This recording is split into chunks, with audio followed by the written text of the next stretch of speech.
messieurs, bonjour, je suis ravie de vous retrouver en cette nouvelle année 2023. Je vous souhaite plein de belles choses, joie, bonheur, beaucoup de choses quoi. Cette nouvelle vidéo va parler d'un sujet qui me tient à cœur. Le texte est préparé depuis plusieurs mois et je la tourne enfin. Vous saurez plus tard pourquoi il y a eu cette petite pause. Roulement de tambour, vous verrez plus tard. Et donc on va pouvoir la commencer tranquillement. Je me suis rendue sur le site mugler.fr et une phrase a retenu mon attention. Le luxe Mugler, c'est l'harmonie dans l'excès, l'exigence de l'extraordinaire et le plaisir de la démesure au service de chacun. Vous allez très vite vous en apercevoir, on va avoir souvent les mêmes mots qui vont revenir, à savoir l'extraordinaire, l'art, la démesure, l'excès, et tout de suite ça va vous permettre de comprendre réellement qui était Thierry Mugler. Comme je dis à chaque fois, pour profiter au mieux de cette vidéo, mettez-vous dans un coin calme, montez le son et laissez-vous porter. Près de la cathédrale de Strasbourg, le 21 décembre 1948, va naître un très beau bébé, à savoir Thierry Mugler. Dans son enfance, Thierry Mugler va très vite s'apercevoir qu'il est différent des autres garçons. Il va pas avoir les mêmes passe-temps, il va pas avoir les mêmes loisirs. C'est quelqu'un de solitaire et il va très vite se prendre de passion pour l'art, qui pour lui c'est un univers assez énigmatique et puissant à la fois. Il se met alors au dessin et c'est un art qui va lui plaire énormément. Pourquoi? Parce qu'il va découvrir un peu cette liberté d'imaginer, de créer des choses. Vous allez très vite vous en apercevoir au fur et à mesure de cette vidéo. Thierry Mugler est un jeune garçon qui se passionne vite, se lasse vite et se repassionne vite, ainsi de suite. Surtout dans le domaine de l'art. Et pourquoi je vous dis ça? Parce que très vite le dessin va commencer un peu à le lasser, il veut apprendre de nouvelles choses, il veut découvrir un autre art et ça va être celui de la danse classique. La danse classique va prendre une grande part dans sa vie, il décide donc d'intégrer le ballet de l'Opéra du Rhin dès ses 14 ans. Comme je vous l'ai dit juste avant, Thierry Mugler va avoir touché au dessin, à la danse classique. Et cette fois-ci, c'est un tout autre art qu'il décide de découvrir, à savoir le théâtre. Il se prend de passion donc pour le théâtre, le côté assez spectaculaire, créer un show de A à Z, c'est vraiment ce qui va le motiver à cette période de sa vie. Et ce sera la dernière passion de Thierry Mugler, il n'en découvrira pas d'autre. C'est fou. Comme je vous dis depuis le début, il a une capacité à vite s'ennuyer et à avoir besoin d'un nouveau challenge.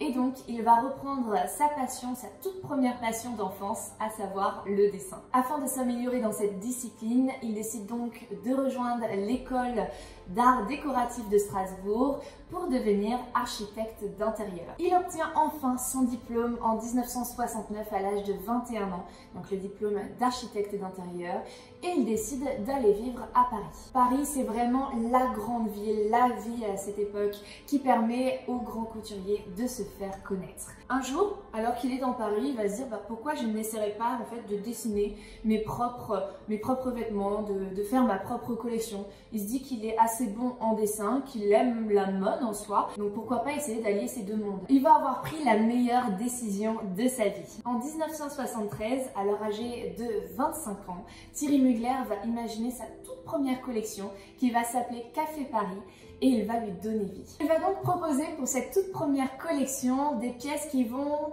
totalement à l'encontre des tendances actuelles. À savoir, c'était une mode pour les femmes classiques, modernes, avec des courbes assez simples. Lui, au contraire, il va apporter des courbes assez strictes. Il veut une femme hyper féminisée, hyper sexualisée. Donc, comment il fait? Il va apporter, par exemple, des épaulettes ultra larges, des tailles hyper cintrées. Et vous verrez, de toute façon, avec les photos qui vont s'afficher, elles vont parler d'elles-mêmes. Vous vous demandez pourquoi il a décidé de créer sa première collection pour les femmes. Il est tout simplement passionné par la femme et il dira d'ailleurs « Chaque femme recèle en elle une déesse que j'ai plaisir à révéler ». Vous l'aurez compris, sa première collection va donc marquer les esprits. Elle est à l'opposé certes des tendances, mais aussi à l'opposé des couturiers de cette époque, comme par exemple Karl Lagerfeld. Le monde de la mode lui ouvre donc ses portes. Il arrive à se faire une place grâce à cette donc toute première collection qui a totalement marqué les esprits. Il va donc se dire, ok, j'ai un talent pour dessiner justement des vêtements, pour dessiner du prêt-à-porter féminin en tout cas.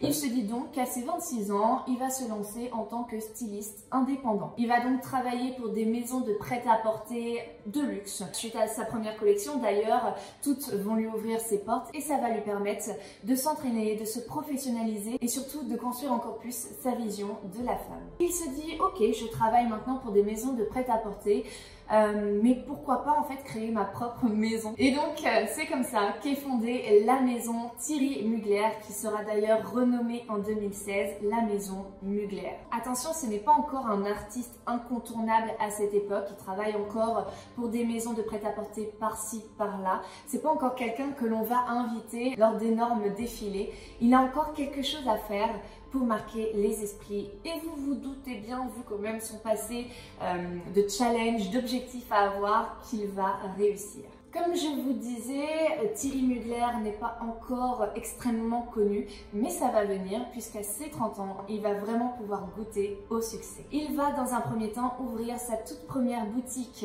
à Paris et il décide également de lancer sa toute première collection pour hommes. Effectivement, son choix va être d'élargir également sa cible. Dans les années 80-90, le nom Thierry Mugler explose. Toute la presse en parle. D'ailleurs, il le surnomme le créateur de choc. Nombreux sont ceux qui admirent son talent et sa façon d'apporter un peu de la séduction mais aussi de la modernité. On reconnaît aussi le talent et le côté assez, excusez-moi de l'expression, mais assez couillu. Il ose et ça fonctionne. En 1984, il décide de marquer le coup pour son 10e anniversaire, enfin le 10e anniversaire de la marque. Et qu'est-ce qu'il va faire d'après vous? Est-ce qu'il va faire une nouvelle collection ou autre? Non. Il va faire un défilé spectacle dans un petit lieu que vous ne connaissez peut-être pas, à savoir le Zénith de Paris. On ne met plus en doute son talent, on sait que Thierry Mugler est un visionnaire, c'est quelqu'un qui a sa propre mode. Cependant, et ça c'est normal, tout le monde n'apprécie pas sa mode. Il y a beaucoup de personnes qui trouvent que ça n'a rien à voir avec de la mode. Pour certaines personnes, c'est beaucoup trop vulgaire. Ce côté femme hyper sensualisée, hyper sexualisée, dans la séduction, la provocation, bien évidemment.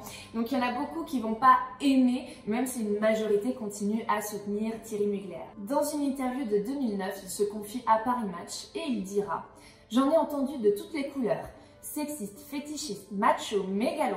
Mais vous voyez, j'avais raison. » Et il avait raison puisque Thierry Mugler, même s'il est déjà en plein dans le succès, il va continuer à surprendre. En effet, en 1992, alors âgé de 44 ans, Thierry Mugler va organiser son tout premier défilé en haute couture au Ritz à Paris. Et c'est vraiment ce défilé au Ritz qui va lui permettre d'avoir cette renommée en tant que grand couturier. Il faut savoir que 2 ans auparavant, il y a eu certes d'autres défilés, même si c'était pas forcément en haute couture, à savoir par exemple le défilé au Palais de Tokyo à Paris. Et il rassemble justement pour cet événement les mannequins les plus connus de cette époque, à savoir, vous allez peut-être connaître certains noms si vous avez vu Versace, Tracy Ellie Ross, Cindy Crawford, Naomi Campbell, Estelle Halliday et Carla Bruni, à savoir que Carla Bruni à cette époque est notre Bella Hadid d'aujourd'hui.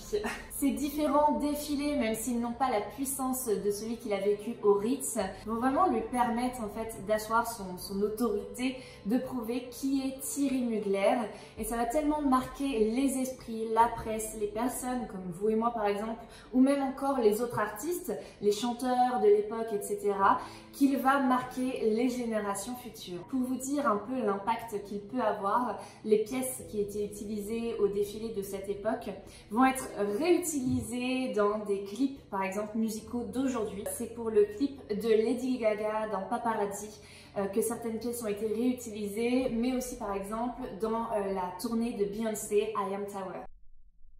I Am Tour. I Am Tower. Si on résume un peu, durant son enfance, il a donc été passionné par le dessin, la danse classique, le théâtre, puis après il a décidé d'allier le dessin et la mode, et ça y est, Thierry Mugler a besoin d'un nouveau challenge, il a besoin de nouveaux objectifs, à savoir la mise en scène et la réalisation. Il va être vraiment bon comme quasiment tous les arts auxquels il peut toucher. Il va même aider à réaliser le clip de George Michael, Too Funky. En 1997, Clarins rachète la maison Thierry Mugler et c'est à ce moment-là que vont voir le jour les célèbres, les iconiques parfums de la marque. Vous en avez forcément déjà entendu parler, certes si vous avez moins de 20 ans, peut-être pas, mais vous avez forcément vu les clips des parfums Mugler à la télé, à savoir par exemple le parfum Alien qui est sorti en 2005. C'était vraiment quelque chose qu'on n'avait pas l'habitude de voir avec la femme qui défile, etc.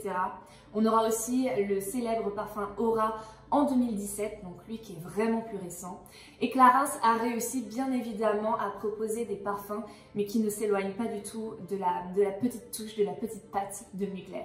En 2002, on ne sait pas vraiment à cette époque pourquoi, Thierry Mugler décide de s'éloigner de la scène, même de faire une pause dans ses dessins. Il va décider de ne plus lui-même dessiner de nouvelles collections pour sa marque. Il va alors justement nommer des stylistes qui, eux, vont continuer d'entretenir la maison Thierry Mugler. Il va quand même continuer à toucher au spectacle, au côté waouh, c'est ce qu'il veut continuer justement à ressentir et c'est pourquoi il va continuer la mise en scène et la réalisation. Il va d'ailleurs collaborer avec le Cirque du Soleil, une nouvelle fois Beyoncé et encore plein d'autres artistes. Forcément, s'il ne continue pas à animer sa popularité, vous vous en doutez, son nom commence à disparaître de la presse.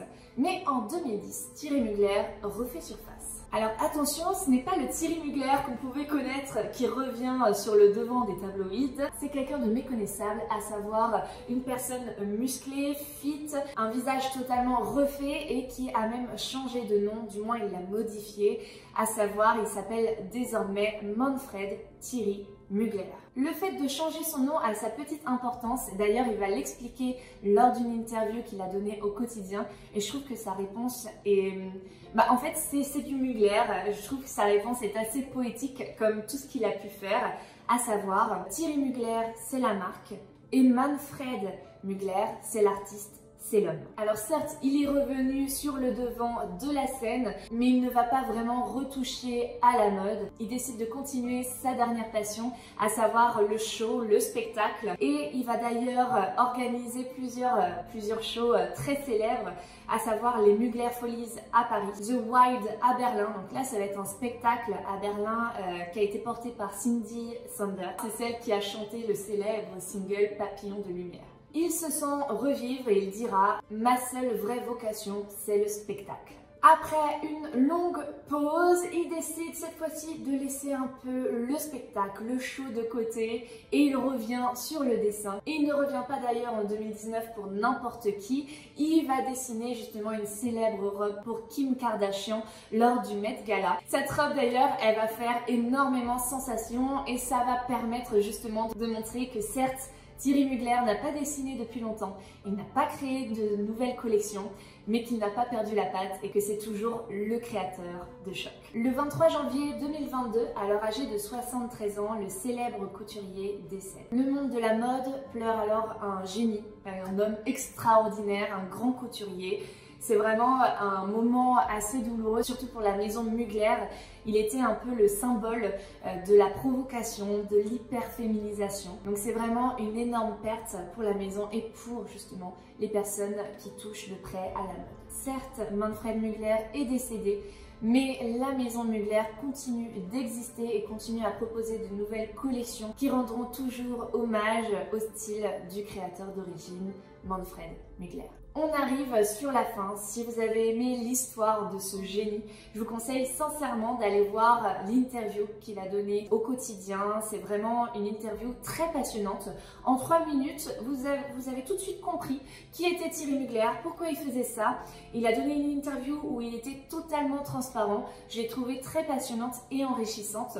Donc si vous avez aimé un peu le personnage que c'était, je pense que vous allez apprécier sa façon d'être, sa façon très poétique que l'on retrouve bien évidemment dans cette interview. J'espère en tout cas que cette vidéo vous a plu. La prochaine sera différente. On va pas être uniquement sur un créateur, une entreprise. On va être sur une personne spécifique qui n'est pas d'ailleurs créateur de mode, qui n'a pas créé sa maison de mode. Et d'ailleurs, cette personne n'est pas décédée. C'est une femme. Si certains ont trouvé dans les commentaires, je vous dirai bravo. Et je vous dis à bientôt. Ciao!